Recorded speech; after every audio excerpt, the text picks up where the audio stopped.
Let's go to Ankara now and speak to our correspondent Jasper Mortimer. Jasper, tell us more then about the reaction to Trump's tweet in Turkey. Well, across the board, there has been a chorus of opposition to the language of the tweet. One could call it an outcry. Foreign Minister Çavuşoğlu said strategic partners don't talk to each other on social media. He said, we're not afraid of any threats.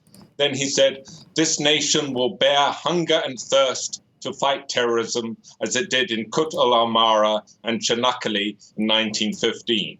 Referring to two battles in the First World War when the Turks defeated the British. Two main opposition parties also came out. Both of those parties actually agree with Trump in that they believe Turkey should not go into Syria again. But they both strenuously objected to the language of Trump's tweet, that will devastate Turkey economically line. The Faik Öztürk, spokesman of the main CHP opposition party, said, never before has Turkey been so openly threatened. Nazmi Gur of the pro-Kurdish HDP party said that Kurds in the villages of southeastern Turkey would be pleased to see such international protection for their Kurdish cousins in Syria. But they would find his language, the language of the tweet, humiliating.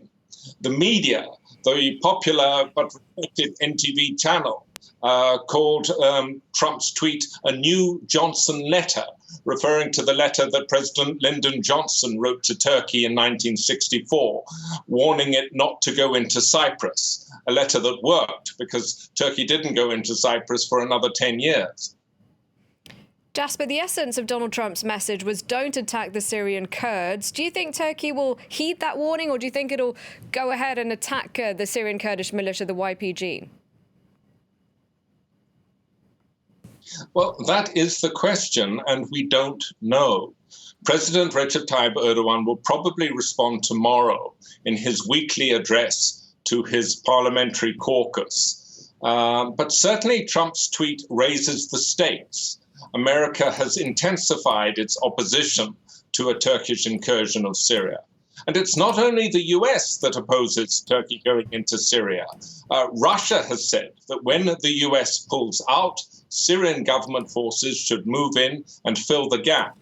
And President Vladimir Putin has said that to satisfy Turkey's concerns about the Syrian Kurdish militia, Syrian government forces could set up a buffer zone along the Turkish-Syrian border, exactly what Trump proposed in his tweet. All right, thank you very much, Jasper. We'll leave it there for now. That was Jasper Mortimer. Thanks for watching. Stay tuned.